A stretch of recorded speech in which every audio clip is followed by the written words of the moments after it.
Torturado por amor a Cristo. Richard Wurmbrand. Capítulo 1. Um ateu encontra Cristo. Fui criado em um lar onde religião nenhuma era admitida. Durante minha infância, não recebi qualquer educação religiosa e com a idade de 14 anos já me considerava ateu. Fora este o resultado de uma infância rude. Fiquei órfão nos meus primeiros anos e conheci o que é ser pobre durante a Primeira Guerra Mundial. Aos 14 anos, estava eu tão convencido do ateísmo como os comunistas hoje. Havia lido livros ateus e não era apenas uma questão de não crer em Deus ou em Jesus Cristo. Eu odiava tais noções, considerando-as maléficas à mente humana. Assim, cresci com ódio à religião. Mas, como vim a entender posteriormente, tive a graça de ser um dos escolhidos de Deus por motivos que não estão ao meu alcance. Tais motivos nada tinham a ver com o meu caráter, pois era muito mau. Apesar de ateu, alguma coisa inexplicável sempre me atraía às igrejas. Era-me difícil passar por um templo sem que lá entrasse. Entretanto, nunca entendi o que se passava em tais igrejas. Prestava atenção aos sermões, contudo, eles não apelavam ao meu coração. Tinha certeza de que não havia Deus. Odiava a ideia de Deus como Senhor a quem eu tinha de obedecer. Odiava a noção errada dele que tinha em minha mente. Gostaria, porém, imensamente de saber da existência de um coração meigo em algum lugar no centro do universo. Conhecia poucos dos prazeres da infância e da mocidade, mas suspirava por um coração bondoso palpitando por mim em algum lugar. Sabia que não existia Deus, porém sentia-me triste com a ideia de que tal Deus de amor não existisse. Certa vez, em minha íntima luta espiritual, entrei em uma igreja católica. Vi ali gente de joelhos dizendo alguma coisa.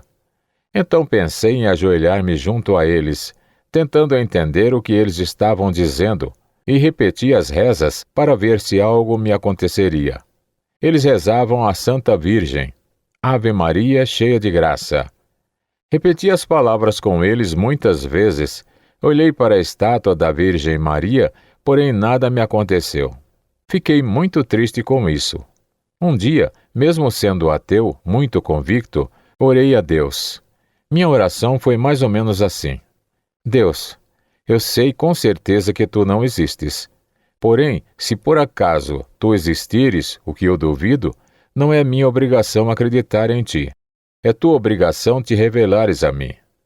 Eu era ateu, porém o ateísmo não dava paz ao meu coração.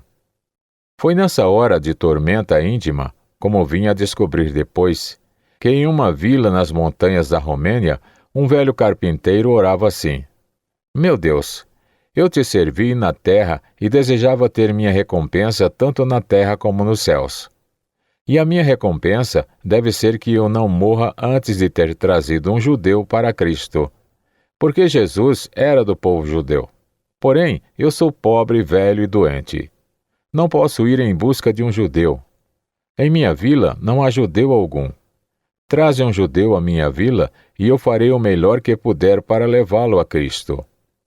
Algo irresistível levou-me àquela vila. Nada tinha para fazer ali. A Romênia tem 12.000 vilas, porém eu fui àquela vila. Vendo que eu era judeu, o carpinteiro me cortejou como nunca uma bela jovem havia sido cortejada. Ele viu em mim uma resposta às suas orações e deu-me uma Bíblia para ler. Eu havia lido antes várias vezes por motivos culturais, porém a Bíblia que ele me havia dado era de um tipo diferente. Como me disse depois, ele havia orado horas a fio, juntamente com sua esposa, pela minha conversão e a da minha senhora. E a Bíblia que ele me deu fora escrita, não tanto com letras, mas com chamas de amor ateadas por suas orações. Eu mal podia lê-la. Apenas chorava sobre ela, comparando a minha vida má com a vida de Jesus. Minha impureza com sua pureza. Meu ódio com seu amor. e ele me aceitou para ser um dos seus. Logo depois, minha esposa também se converteu. Ela trouxe outras almas para Cristo, e estas outras almas trouxeram ainda mais almas para Cristo, e então uma nova congregação luterana estabeleceu-se na Romênia. Chegou então o tempo do nazismo. Tivemos muito que sofrer. Na Romênia, o nazismo tomou a forma de ditadura com elementos de ortodoxia extremista, os quais perseguiam tanto os grupos protestantes como os judeus. Mesmo antes da minha ordenação e antes de estar preparado para o ministério, eu era realmente o líder dessa igreja, sendo seu fundador. Eu era responsável por ela. Minha esposa e eu fomos muitas vezes presos, açoitados e levados à presença de juízes nazistas. O terror nazista era enorme, porém era apenas uma amostra daquilo que haveria de vir sob o regime comunista. Tivemos de dar ao nosso filho um nome não judaico para preservá-lo com vida. Tais dias sob o nazismo nos trouxeram uma grande vantagem. Eles nos ensinaram que açoites físicos poderiam ser suportados, que o espírito humano, com a ajuda de Deus, pode sobreviver a essas horríveis torturas. Essa época também nos ensinou as técnicas de um trabalho cristão secreto que era uma preparação para uma prova muito pior que haveria de vir, prova que estava diante de nós. Meu ministério entre os russos, por causa do meu remorso de ter sido ateu, ansiava desde o primeiro dia da minha conversão poder testemunhar aos russos. Os russos são um povo educado, desde a meninice no ateísmo. Meu desejo de testemunhar aos russos já foi consumado. Sua realização começou nos tempos nazistas, porque tínhamos na Romênia muitos milhares de russos como prisioneiros de guerra e podíamos fazer o trabalho evangelístico entre eles. Era um trabalho dramático e muito comovente. Nunca me esquecerei do meu primeiro encontro com um prisioneiro russo. Ele me havia dito que era engenheiro. Perguntei-lhe se cria em Deus. Se ele houvesse dito não, jamais me incomodaria tanto. É direito de cada homem crer ou descrer. Porém, quando lhe perguntei se cria em Deus, ele levantou os olhos para mim, sem me entender, e disse: "Não tenho ordem militar para crer. Se eu tiver uma ordem, crerei." Lágrimas correram no meu rosto. Senti meu coração quebrantado. Diante de mim estava um homem com uma mente morta, um homem que havia perdido o maior dom que Deus dera à humanidade, o de ser um indivíduo. Ele havia passado por uma lavagem cerebral e se tornado um instrumento nas mãos dos comunistas, preparado para crer ou não em uma ordem. Não podia mais pensar por si próprio. Era um russo típico depois de todos esses anos de domínio comunista. Depois do choque de ver o que o comunismo tem feito com a pessoa humana, prometi a Deus dedicar a minha vida a estes homens para trazer-lhes de volta sua personalidade e dar-lhes fé em Deus e em Cristo. Não foi preciso ir à Rússia para pregar aos russos. A partir do dia 23 de agosto de 1944, 1 milhão de soldados russos entraram na Romênia e logo após os comunistas assumiram o poder do nosso país. Então, começou um pesadelo que fazia o sofrimento sob o nazismo parecer nada. Naqueles dias, na Romênia, que tinha uma população de 18 milhões, o Partido Comunista possuía apenas 10 mil membros. Entretanto, Vyshinsky, secretário do Exterior da União Soviética, intempestivamente entrou no gabinete do nosso muito querido rei Miguel I e, esmurrando a mesa, disse: "Você tem que nomear comunistas para o governo." Nosso exército e polícia foram desarmados e, desta maneira, através da violência e odiados por quase todos, os comunistas assumiram o poder. Isso não se deu sem a cooperação dos governantes americanos e britânicos daqueles dias. Os homens não são responsáveis perante Deus apenas por seus pecados pessoais, mas igualmente pelos seus pecados cometidos no plano nacional. A tragédia de todas essas nações cativas é uma responsabilidade dos corações de crentes americanos e britânicos. Os americanos devem saber que têm ajudado involuntariamente os russos a estabelecer sobre nós um regime de assassínio e terror. Devem expiar sua falta agora, ajudando os povos cativos a vir à luz de Cristo. São a mesma a linguagem do amor e a da sedução. Desde que os comunistas assumiram o poder, cuidadosamente e astutamente para os seus propósitos, têm seduzido a Igreja. A linguagem do amor e a da sedução não diferem. Quem deseja uma jovem para ser sua esposa e quem a deseja por apenas uma noite, para depois a desprezar. Ambos dizem, eu te amo. Jesus ensinou-nos a distinguir a linguagem da sedução do amor, bem como a distinguir entre os lobos vestidos de ovelhas e as ovelhas de verdade. Quando os comunistas assumiram o poder, milhares de padres, pastores e ministros não sabiam como distinguir as duas vozes. Os comunistas organizaram um congresso de todos os grupos cristãos no edifício do nosso parlamento. Ali estavam 4.000 padres, pastores e ministros de todas as denominações. Esses 4.000 padres e pastores escolheram Joseph Stalin como presidente honorário do Congresso. Ao mesmo tempo, era presidente do Movimento Mundial dos Ateus e Assassinos dos Cristãos. Um após o outro, bispos e pastores se levantou no nosso parlamento e declararam que o comunismo e cristianismo são fundamentalmente a mesma coisa e podiam muito bem coexistir. Um após outro, os ministros ali presentes pronunciaram palavras laudatórias ao comunismo e asseguraram ao novo governo a lealdade da Igreja. Minha esposa e eu estávamos presentes. Ela, sentada junto a mim, dizia-me, Ricardo, levanta-te e lava esta vergonha que estão atirando à face de Cristo. Eles estão cuspindo no seu rosto. Respondi-lhe, se eu assim proceder, você perderá seu marido. Ela atalhou, não quero ter um marido covarde. Então me levantei e falei ao Congresso, exaltando não aos matadores de cristãos, mas a Cristo e Deus, e afirmei que nossa lealdade é devida em primeiro lugar ao Senhor. Os discursos desse Congresso estavam sendo irradiados. Por todo o país se ouvia a proclamação do Evangelho feita da tribuna do Parlamento Comunista. Depois tive de pagar por isto, mas valeu a pena. Ortodoxos e protestantes disputavam entre si a entrega de cada um ao comunismo. Um bispo ortodoxo colocou em sua batina a foice e o martelo, pedindo aos seus subalternos que não mais o chamassem de sua graça, mas de camarada bispo. Assisti ao Congresso dos Batistas na cidade de Resita, congresso sob a bandeira vermelha, e o hino da União Soviética foi entoado por todos os presentes, de pé. O presidente dos batistas afirmou que Stalin, o que fez foi realizar a vontade de Deus e também o elogiou como um grande professor de Bíblia.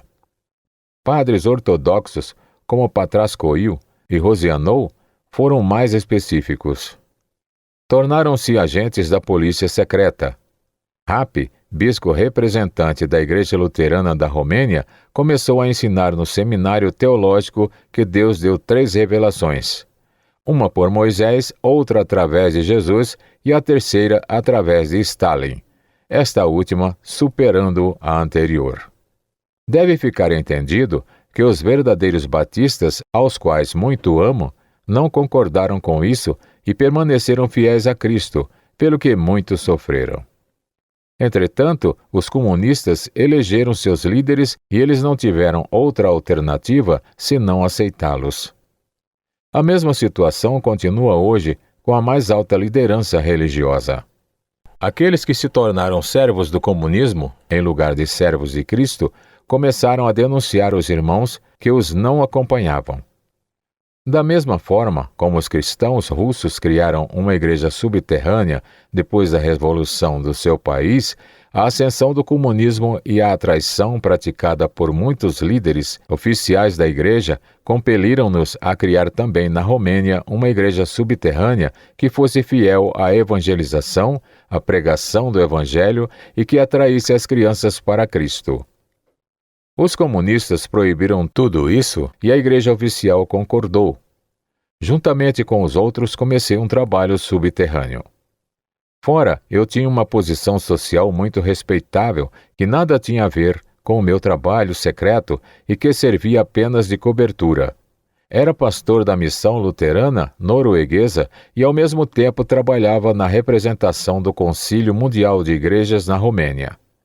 Na Romênia, não tínhamos a menor ideia de que esta organização cooperasse com os comunistas. Naquela época, em nosso país, o Concílio Mundial não fazia coisa alguma a não ser o trabalho de assistência social.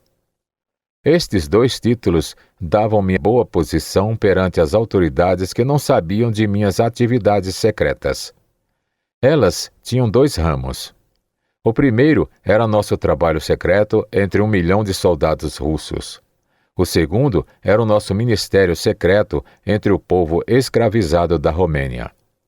Russos, um povo de alma sedenta, pregar o evangelho aos russos é o mesmo que experimentar o céu na terra. Já preguei a homens de muitas nações, porém nunca vi gente para absorver o evangelho como os russos. Eles, de fato, têm almas sedentas. Um padre da igreja ortodoxa, muito amigo meu, telefonou-me e contou-me que um oficial russo o havia procurado para se confessar. Meu amigo, porém, não conhecia a língua russa. Sabendo que eu falava esse idioma, deu meu endereço ao oficial. No dia seguinte, ele veio ao meu encontro. Amava a Deus e o buscava, mas nunca havia visto uma Bíblia. Nunca assistira a trabalhos religiosos. Igrejas na Rússia são muito raras. Não tivera nenhuma educação religiosa, porém amava a Deus sem ter o menor conhecimento dele. Comecei a ler para ele o Sermão da Montanha e as parábolas de Jesus. Depois de ouvi-las, dançou ao redor da sala com grande alegria, exclamando: "Que beleza maravilhosa! Como é que eu poderia viver sem conhecer esse Cristo?" Foi a primeira vez que vi uma pessoa tão arrebatada de alegria no Senhor. Prosseguindo, cometi um erro. Li para ele a narrativa da paixão e da crucificação de Jesus, sem tê-lo ainda preparado para tanto. Ele não esperava, e quando ouviu do sofrimento de Cristo, como foi crucificado e finalmente morreu, caiu em uma poltrona e começou a chorar amargamente. Havia crido em um Salvador e agora ele estava morto. Olhei para aquele homem e fiquei envergonhado por me haver chamado de crente e pastor, mestre do rebanho, e nunca haver partilhado dos sofrimentos de Cristo, como este oficial russo agora fazia. Ao vê-lo, senti como se estivesse a ver Maria Madalena chorando ao pé da cruz, e mesmo quando Cristo já era cadáver no túmulo. Então li a história da ressurreição. Ele não sabia que Cristo havia ressuscitado dos mortos. Quando ouviu tão maravilhosas novas, bateu em seus joelhos e proferiu palavras não muito dignas, porém eu as considerei de grande valor, pois esta era a sua rude maneira de se expressar. Mais uma vez se alegrou, gritou de alegria: "Ele está vivo!" Novamente dançou ao redor da sala, transbordante de alegria. Disse-lhe: "Oremos." Ele não sabia como orar. Não sabia as nossas frases sagradas. Ajoelhamo-nos e suas palavras foram: "Ó Deus, que camaradão tu és! Se eu fora tu e tu fosses eu, nunca te perdoaria os teus pecados. Porém, tu és realmente um camaradão.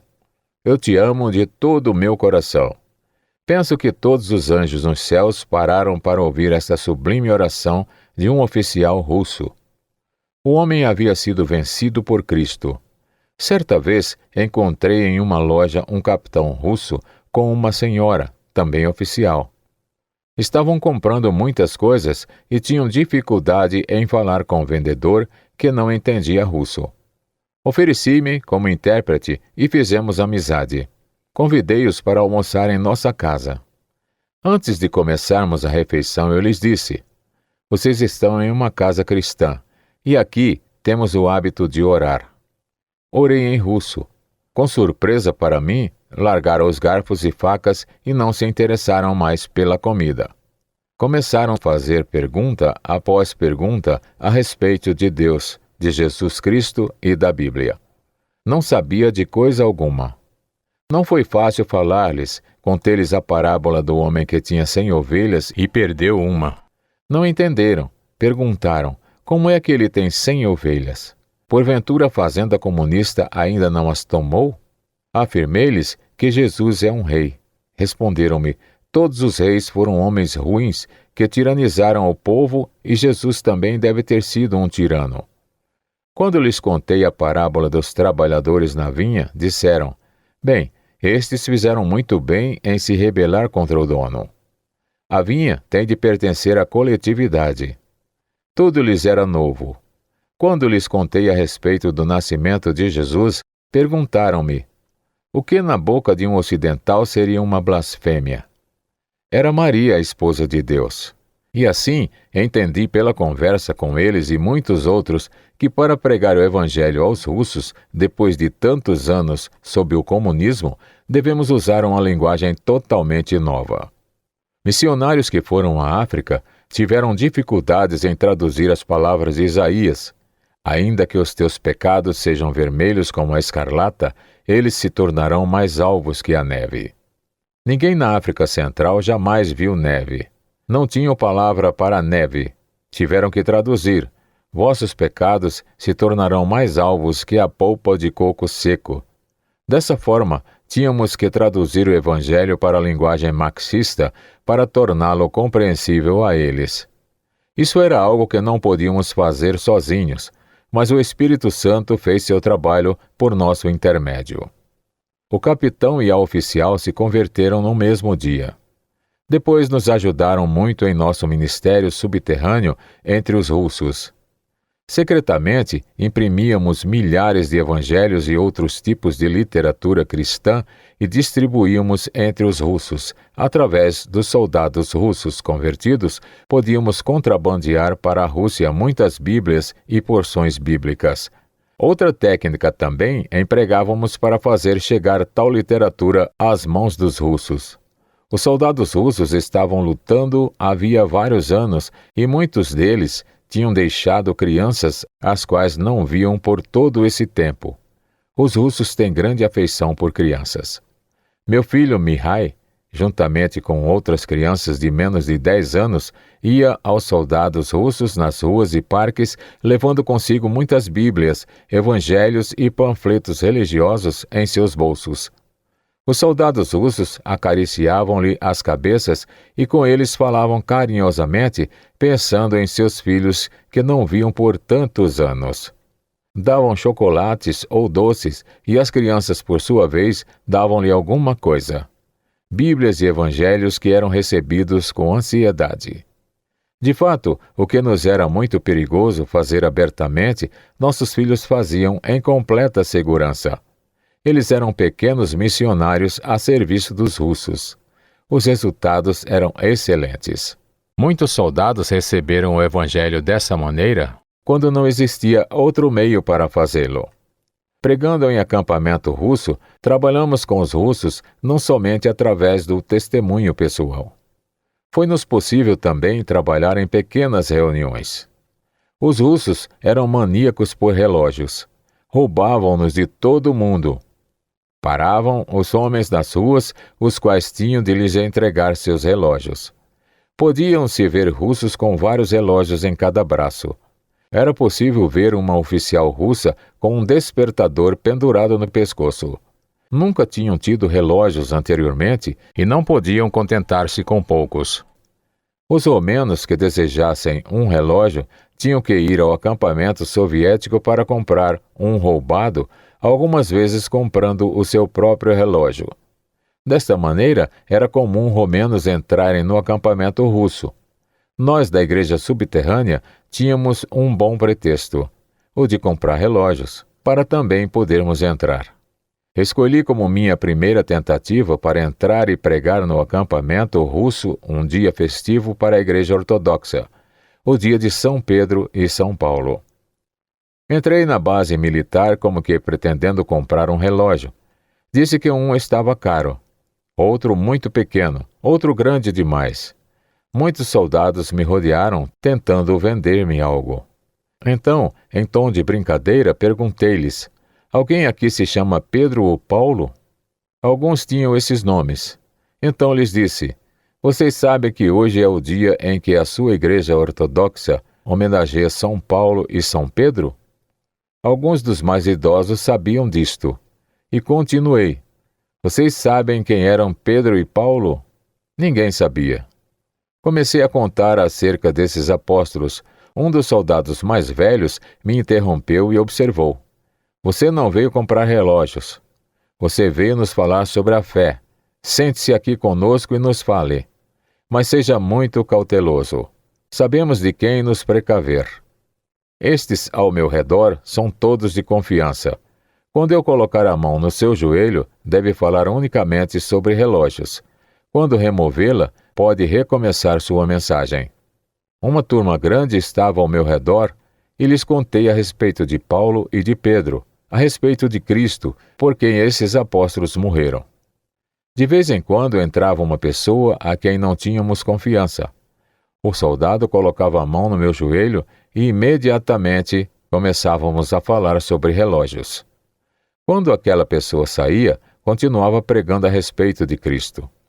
Esta visita foi repetida muitas e muitas vezes com o auxílio dos soldados russos crentes.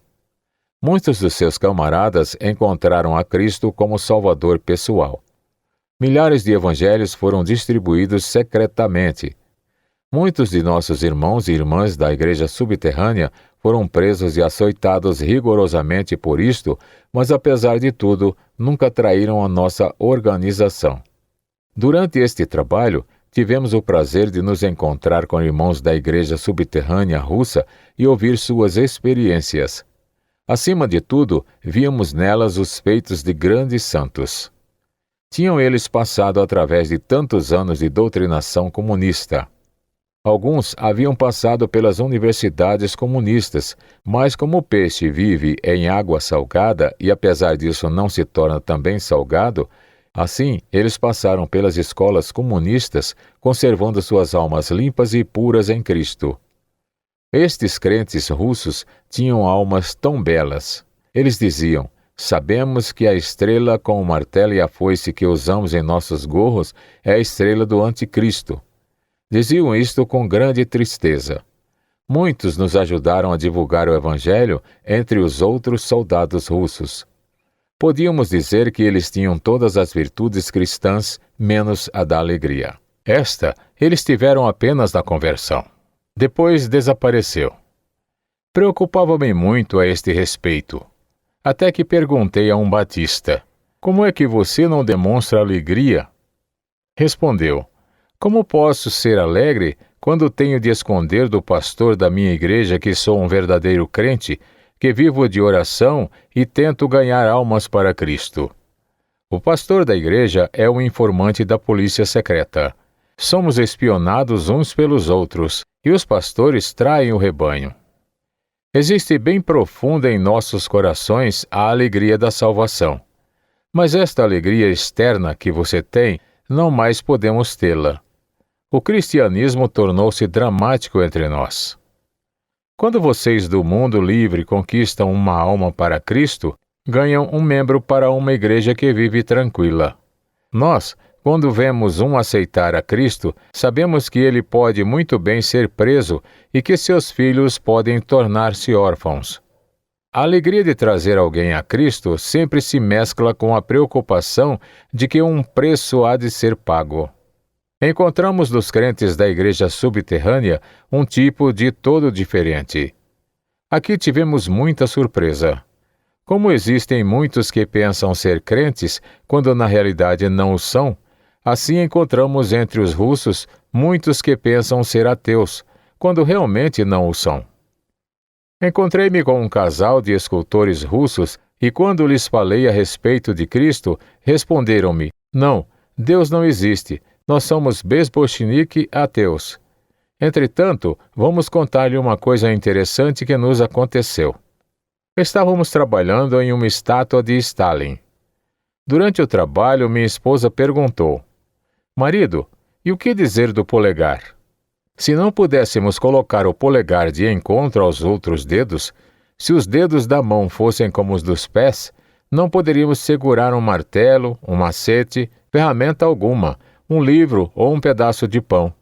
A vida humana seria impossível sem este pequeno polegar. Agora, quem foi que fez este polegar? Ambos aprendemos marxismo na escola. E sabemos que o céu e a terra existem por si mesmos, não foram criados por Deus. Desta forma aprendi, e assim creio. Mas se Deus não criou o céu e a terra, bastaria que tivesse criado só o polegar, para ser digno de louvor por essa coisinha diminuta. Louvamos Edison, Bell e Stephenson, que inventaram a lâmpada elétrica, o telefone, o trem e outras coisas, mas por que não devíamos louvar aquele que inventou o polegar? Se Edison não tivesse polegares, nunca teria inventado nada. Logo, só pode ser justo adorar a Deus que fez os polegares. O marido zangou-se, como os outros muitas vezes ficam quando as esposas são mais espertas que eles. Não diga asneira. Você aprendeu que não existe Deus. Você nunca poderá saber se nosso lar está sendo invadido e se cairemos ou não em dificuldades. Ponha em sua cabeça uma vez por todas que não existe Deus. No céu, o que há é ninguém. Ela respondeu, isto é mais interessante ainda. Se no céu existisse o Deus onipotente, no qual, pela sua estupidez, nossos antepassados creram, seria natural que tivéssemos polegares. Um Deus todo-poderoso pode fazer todas as coisas, logo, ele pode fazer polegares também. Mas, se há ninguém no céu, de minha parte estou decidida a adorar de todo o meu coração esse ninguém, que fez os polegares. Desta forma, tornaram-se adoradores desse ninguém. Sua fé nele aumentou com o tempo. Crendo que ele era o criador não somente dos polegares, como também das estrelas, flores, crianças e tudo quanto é belo na vida. Exatamente o que acontecia com atenienses do tempo de Paulo, que adoravam o Deus desconhecido. Esse casal ficou muito contente ao ouvir de mim que sua fé era correta, que no céu não existe mesmo uma pessoa em carne, e sim Deus que é Espírito. Espírito de amor, sabedoria, verdade e poder, que os amou de tal maneira que mandou seu único filho para se sacrificar por eles na cruz do Calvário. Eles, sem o saber, eram crentes em Deus. Apenas tive o grande privilégio de conduzi-los a um degrau mais elevado, a experiência da salvação e redenção. Certa ocasião, ao encontrar uma oficial russa na rua, aproximei-me dela e pedi desculpas. Eu sei que é falta de educação alguém aproximar-se de uma senhora desconhecida na rua e lhe falar. Entretanto, sou um pastor e minhas intenções são sinceras. Desejo falar-lhe acerca de Cristo. Ela me perguntou, você ama Cristo? Eu disse sim, de todo o coração. Então ela me abraçou e me beijou muitas vezes. Como pastor, foi para mim uma situação desagradável. Beijei-a também, esperando que as pessoas que estavam vendo esta cena pensassem que éramos parentes. Ela exclamou, eu também amo a Cristo. Levei-a para nossa casa. Lá, descobri com surpresa que ela nada sabia acerca de Cristo. Absolutamente nada, com exceção do nome. Assim mesmo, ela o amava. Não sabia que ele era o Salvador, nem o que significava a salvação. Não sabia onde e quando ele viveu e morreu. Não conhecia seus ensinamentos, sua vida e seu ministério. Ela era, para mim, uma curiosidade psicológica. Como se pode amar alguém quando apenas o nome é conhecido? Quando lhe perguntei, ela respondeu-me. Quando criança, fui ensinada a ler por figuras. Para a letra A havia um abacate, para o B, uma beterraba, para o C, um cachorro, e assim por diante. Quando entrei no ginásio, foi-me ensinado o dever santo de defender minha pátria comunista. Ensinaram a respeito da moral comunista. Porém, não sabia o que fosse um santo dever ou moral. Necessitava de uma figura para expressá-los. Eu sabia que nossos antepassados tinham tido uma figura para cada coisa bela, adorável e verdadeira na vida. Minha avó sempre se prostrava diante de uma figura, dizendo que ela era a de alguém chamado Cristo. Então aprendi a amar este nome só por si. Este nome tornou-se tão real para mim. Só pronunciá-lo dava-me muita alegria. Ouvindo-a falar, lembrei-me do que está escrito em Filipenses, que a seu nome todo joelho se dobrará. Talvez por algum tempo o anticristo possa tirar do mundo o conhecimento de Deus. Mas há poder no simples nome de Cristo, e este levará homens à luz.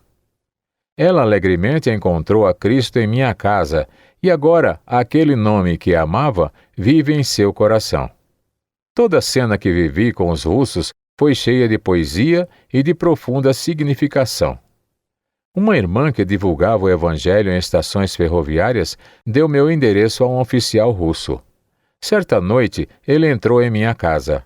Era um tenente, alto e simpático. Perguntei-lhe, em que lhe posso ser útil? Respondeu-me, vim à procura de luz. Comecei a ler as partes mais essenciais das Escrituras. Ele, colocando a mão sobre a minha, disse, peço-lhe de todo o meu coração, não me leve pelo caminho errado. Pertenço a um povo que se tem conservado na escuridão. Diga-me, por favor, é esta a verdadeira palavra de Deus? Assegurei-lhe que era. Ouviu com atenção durante horas e aceitou a Cristo. Os russos não são superficiais em assuntos religiosos. Se combatem a religião, ou se são a favor e procuram Cristo, nisso colocam toda a alma. Por conseguinte, todo crente na Rússia é um missionário conquistador de almas para Cristo. Desta maneira, posso afirmar que nenhum outro país do mundo está mais preparado e mais promete para o trabalho evangélico. Os russos contam-se entre os povos da terra mais religiosos por natureza. O curso do mundo pode ser modificado se agressivamente lhes dermos o Evangelho. É uma tragédia que a Rússia e os países satélites, tendo assim a ardente sede da palavra de Deus, pareçam ter sido esquecidos por quase todos os outros povos. Um oficial russo sentou-se num trem defronte de mim e, depois de lhe haver falado de Cristo por alguns minutos, veio-me com uma onda de argumentos ateísticos.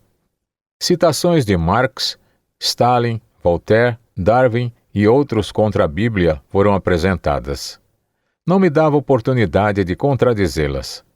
Falou por quase uma hora para convencer-me de que não existia Deus. Quando acabou, perguntei-lhe, se não há Deus, por que é que o Senhor ora quando está em dificuldades? Como um ladrão surpreendido a roubar, respondeu-me, como sabe que oro? Não lhe permiti escapar. Fiz minha pergunta primeiro. Perguntei, por que o Senhor ora? Por favor, responda-me. Baixou a cabeça e admitiu. Na linha de frente, quando estávamos cercados pelos alemães, todos orávamos. Não sabíamos como fazê-lo, então dizíamos, Deus é espírito de mãe. Oração com certeza muito boa à vista daquele que vê o coração. Nosso ministério entre os russos tem dado muitos frutos. Lembro-me de Piotr, Pedro. Ninguém sabe em que prisão russa veio a falecer. Era tão jovem, talvez com 20 anos. Tinha vindo à Romênia com o exército russo. Converteu-se em uma reunião subterrânea e me pediu que o batizasse. Depois do batismo, perguntei-lhe qual havia sido o verso bíblico que o impressionara mais e o havia levado a aceitar a Cristo. Disse-me que tinha ouvido muito atentamente em uma das nossas reuniões secretas, quando li em Lucas 24 a história de Jesus encontrando os discípulos que iam para Emaús. Quando se aproximaram, ele fez como se fosse mais adiante. Piotr afirmou, fiquei a pensar por que Jesus fez isso. Certamente queria permanecer com seus discípulos. Por que então deu a entender que desejava ir adiante? Minha explicação foi que Jesus é delicado. Queria saber com toda certeza se era desejado. Quando viu que era bem-vindo, alegremente entrou na casa deles. Os comunistas são indelicados. entram com violência em nossos corações e nossas mentes. Obrigam-nos a dar-lhes ouvido desde o amanhecer até tarde da noite. Fazem isso através de escolas, rádios, jornais, cartazes, cinema, reuniões ateísticas e por toda parte para onde o Senhor se voltar. O Senhor tem de ouvir continuadamente a propaganda ateística, quer queira, quer não. Jesus respeita nossa liberdade. Gentilmente bate à porta. Ele me conquistou por sua delicadeza. Esta diferença brusca entre o comunismo e Cristo convenceu-o. Não foi esse o único russo que se impressionou com esse aspecto do caráter de Jesus. Como pastor, eu nunca havia pensado dessa maneira. Depois de sua conversão, Piotr arriscou sua liberdade e sua vida muitas vezes contrabandeando literatura cristã e auxílio que a igreja subterrânea da Romênia mandava para a da Rússia. Finalmente foi apanhado. Sei que em 1959 ainda estava preso. Terá morrido? Será que já se encontra no céu ou está continuando o bom combate na terra? Não sei. Somente Deus sabe onde ele hoje está. Como ele, muitos outros não apenas se converteram. Nunca devemos parar ao conquistarmos uma alma para Cristo. Por esse meio, a gente fez apenas metade do trabalho. Cada alma conquistada para Cristo deve ser transformada em uma conquistadora de outras.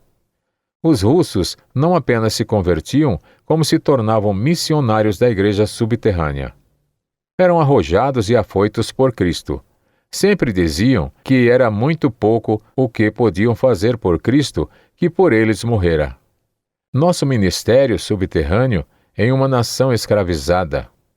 O segundo aspecto do nosso ministério era o trabalho missionário subterrâneo entre os próprios romanos. Cedo, os comunistas desafivelaram a máscara. A princípio, utilizavam-se da sedução para conquistar os líderes religiosos para o seu lado, mas logo começou o terror. Milhares foram presos. Levar uma alma ao conhecimento de Cristo tornou-se para nós também uma coisa dramática, como de há muito fora para os russos. Mais tarde, eu próprio estive na prisão com pessoas que Deus me havia ajudado a conquistar para Cristo. Estive na mesma cela com um que havia deixado 6 crianças em casa e estava preso por causa de sua fé em Cristo. Sua esposa e filhos estavam passando fome. Podia ser que nunca mais os visse. Perguntei-lhe: "Você tem qualquer ressentimento contra mim por havê-lo trazido a Cristo e por esta razão sua família está em tal apertura?" Respondeu: "Não tenho palavras com que possa expressar minha gratidão pelo fato de você ter me trazido ao maravilhoso Salvador. Nunca isso aconteceria de outro modo." A pregação de Cristo sob essas novas condições não era fácil. Conseguimos imprimir vários panfletos evangélicos, passando-os através da severa censura dos comunistas. Apresentamos ao censor comunista um livreto que na primeira página trazia um retrato de Karl Marx, o fundador do comunismo. Os livros tinham por título Religião, Ópio do Povo, outros semelhantes. O censor pensou tratar-se de livros comunistas e nele colocou o selo de sua aprovação. Nesses livros, depois de umas poucas páginas cheias de citações de Marx, Lenin e Stalin, as quais agradavam ao censor, dávamos nossa mensagem a respeito de Cristo. A igreja subterrânea é apenas parcialmente oculta. Como um iceberg, pequena parte de seu trabalho se faz publicamente. Fomos às passeatas comunistas e distribuímos esses livretos comunistas. Vendo o retrato de Marx, disputavam entre si a compra deles. Quando chegavam à página 10 e descobriam que era tudo a respeito de Deus e Jesus, nós já estávamos bem longe. Pregar sob essas novas condições não era fácil. Nosso povo estava muito oprimido. Os comunistas aprendiam tudo de todos. Ao fazendeiro, tomavam seus campos e ovelhas. Ao barbeiro e alfaiate, tiravam suas pequenas lojas. Não apenas os capitalistas foram desapropriados. Os pobres também sofreram muito. Quase toda a família tinha alguém na prisão e a pobreza era extrema. Os homens perguntavam: como é que um Deus de amor permite o triunfo do mal? Os primeiros apóstolos também não encontraram facilidade para pregar a Cristo na sexta-feira da Paixão, quando ele havia morrido na cruz, proferindo as palavras: Deus meu, por que me desamparaste?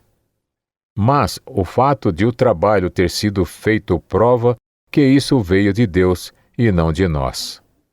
A fé cristã tem uma resposta a tal pergunta.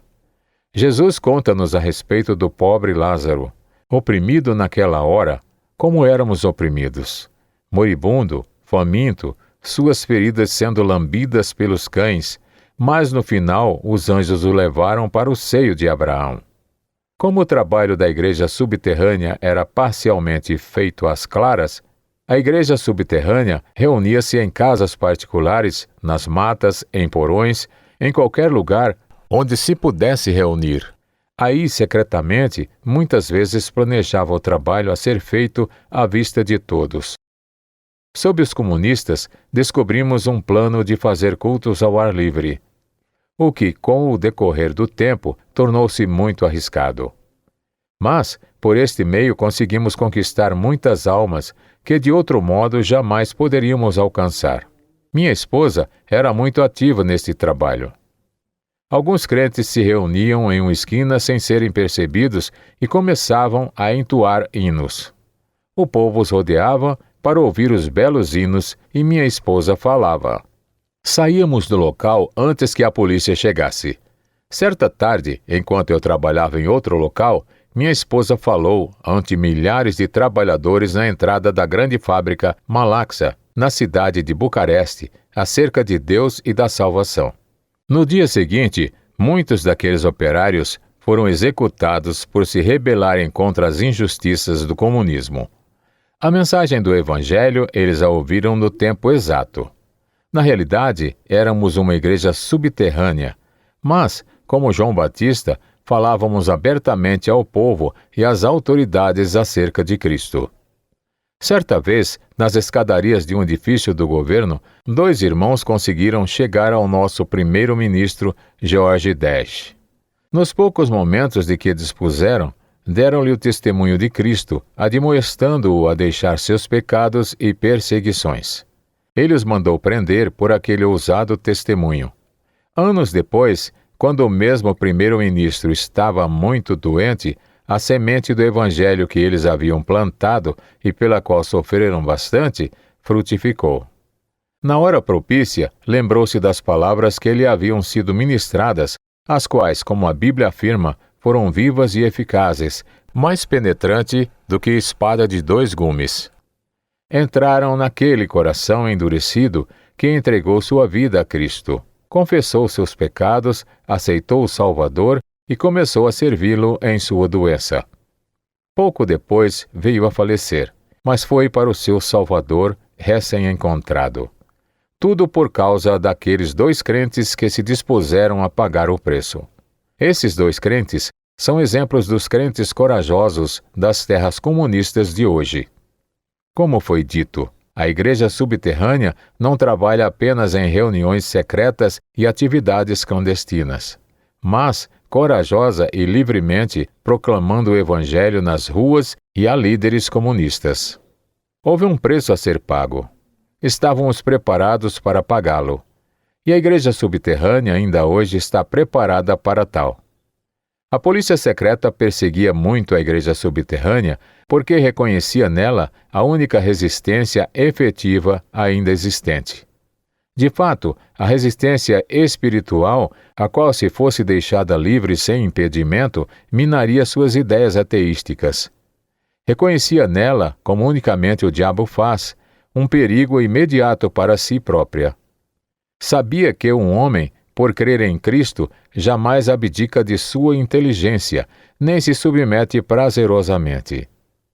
Sabia que poderia prender homens, porém, não prender a fé em Deus. Por essa razão, a polícia secreta perseguia a igreja subterrânea com todo rigor. A igreja subterrânea, porém, tem seus admiradores ou membros até no governo comunista e na polícia secreta. Aconselhávamos aos crentes a entrar nela vestindo o mais odiado dos uniformes em nosso país para que pudessem relatar as atividades da mesma para a igreja. Vários irmãos da igreja subterrânea o fizeram, conservando sua fé escondida. Não é fácil alguém ser desprezado por sua própria família e amigos pelo motivo de estar usando um uniforme comunista e não lhes declarar sua verdadeira missão. Apesar disso, eles assim fizeram. Tão grande era seu amor por Cristo. Quando fui raptado na rua e conservado durante anos o mais escondido possível para me encontrarem, um médico crente tornou-se membro da polícia secreta.